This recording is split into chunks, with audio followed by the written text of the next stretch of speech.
File note: the anatomy of a fatal error. The fall did not begin with a market crash or a failed film.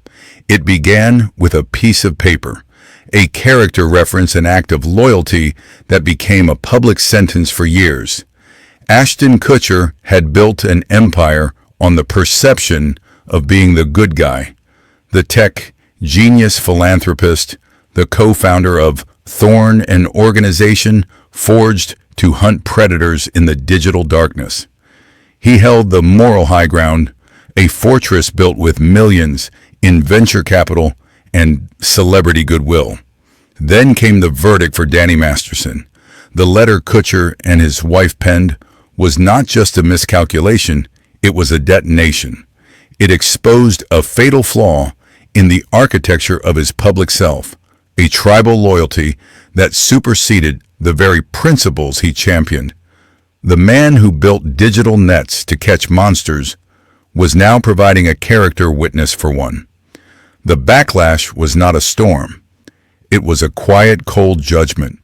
His resignation from the board of Thorn wasn't a choice. It was an amputation, a severing of the limb that had once been his source of power and validation. The empire of the good guy had a traitor within its walls, and the traitor was the king himself. The silence that followed was heavy, like the air in a sealed tomb. It was the sound of a legacy being rewritten in real time from savior to sympathizer.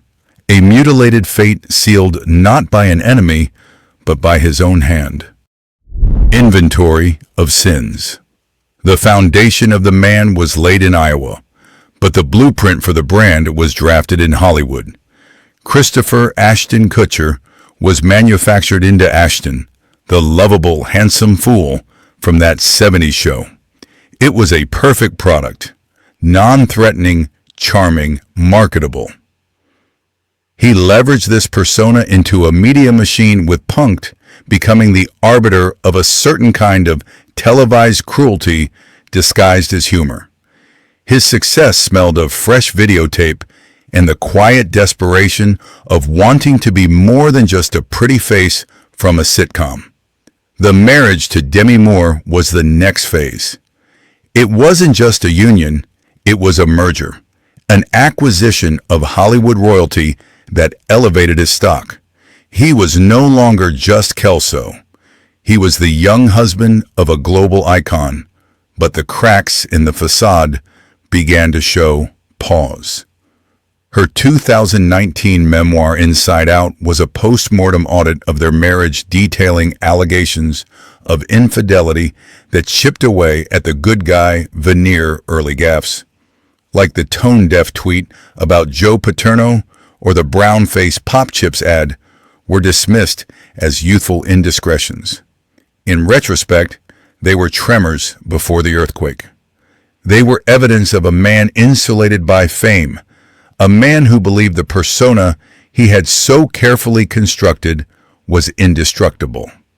Each success was another layer of concrete poured over his authentic self, creating a bunker of celebrity from which he would one day make his most ruinous decision. Post-mortem audit of a single night. February 22, 2001. The air in Los Angeles is thick with ambition and exhaust fumes. Ashton Kutcher, still smelling of the fresh ink on his dude, "Where's my car?" Posters. Is scheduled for a date. A casual affair. The kind of evening that vanishes from memory by morning. Pause. Except this one didn't. This one would be exhumed 18 years later in a sterile courtroom. He arrived at Ashley Ellerin's bungalow.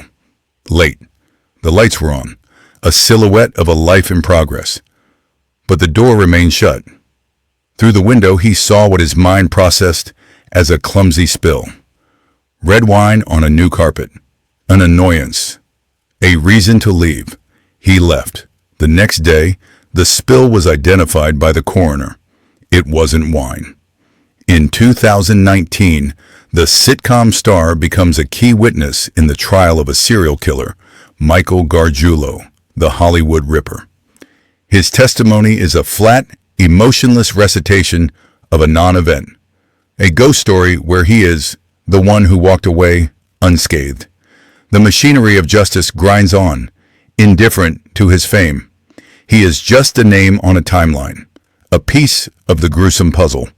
This is the anatomy of a near miss, a fatal error not of his own making, but one whose shadow would cling to his tailored suits forever.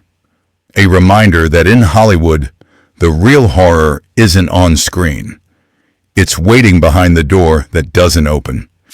Uber, Airbnb, Spotify, companies that dismantled old worlds. He was no longer just a face on a screen, he was a ghost in the machine, his wealth multiplying in the silent hum of server farms. But the digital world that made him rich also became his personal courtroom. A careless tweet about Joe Paterno in 2011, a disastrous brownface ad in 2012, glitches in the carefully curated code of his public persona. The ultimate irony arrived in 2025. An AI-generated video of him giving fake testimony in the Diddy trial. A digital ghost summoned against his will. His legacy is now a paradox, a concrete empire of tech investments haunted by the uncontrollable specter of his own digital image. Pause. The final balance sheet shows billions in assets, but zero control over the narrative. A bitter inheritance. The anatomy of a Hollywood marriage. The union with Demi Moore wasn't a romance, it was a merger. A strategic acquisition of legacy for him, and a desperate bid for relevance for her. He was the boy king of sitcoms. She was Hollywood royalty in a self-imposed exile. The math didn't add up, but the cameras loved the equation. For 8 years, from 2005 to 2013, they performed the role of a perfect couple, a performance so convincing they almost believed it themselves. But behind the red carpet smiles was a foundation of quiet desperation. Her 2019 memoir, Inside Out, was not a book. It was a posthumous audit of a dead marriage. In its pages, Kutcher is not a husband, but a catalyst for collapse. The allegations of infidelity were not the cause of death, merely the final signature on the certificate. The real pathology was the corrosive pressure of public expectation and the hollow echo in their gilded cage. He wanted a partner for his ascent. She needed an anchor against the undertow of age and obscurity. This was the fatal error. Believing that two drowning people could save each other by holding on tighter. The legacy of this union is not love, but a bitter lesson in public relations. A case study in how the bright lights of fame can burn a soul down to the ash. A simple letter. A testament to a misplaced loyalty that his digital empire couldn't compute or erase. The anatomy of this fall is not written in stock prices or box office returns. It is etched into the source code of a noble idea. An idea called Thorn. It was meant to be his masterpiece, a digital fortress against the flesh trade, a testament that Hollywood's gold could be melted down to forge a shield for the innocent. He co-founded it in the shadow of a previous life, with a previous wife after staring into the abyss of online child exploitation. It was clean. It was righteous. It smelled of new servers and old guilt. For years, it worked. The Ashton Kutcher brand was no longer just the charming idiot from a sitcom.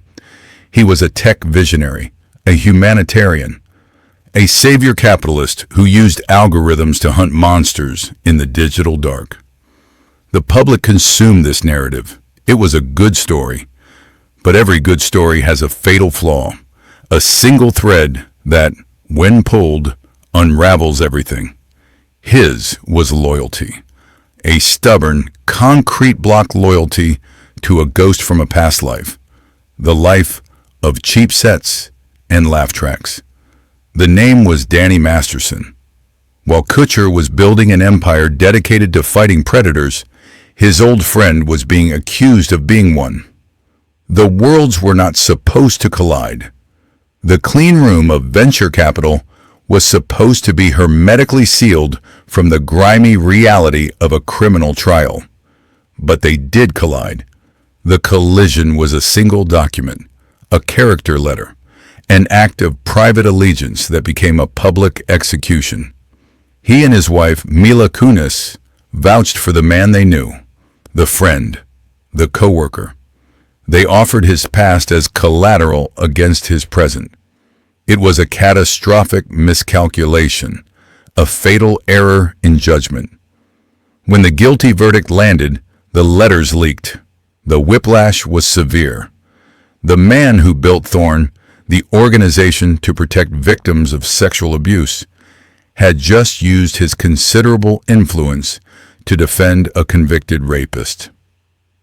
The irony was a rusty knife. The public that had placed him on a pedestal now demanded his head. The fortress he built could not protect him from himself. There was only one move left, a quiet, humiliating retreat. He resigned from the board of Thorn, the crown jewel of his legacy, the very symbol of his redemption, was now the mark of his disgrace. He had built a weapon to fight the wretchedness of the world, only to turn it on his own reputation. The verdict was in, not just for Masterson, but for the carefully constructed image of Ashton Kutcher. Pause a mutilated fate, authored by his own hand.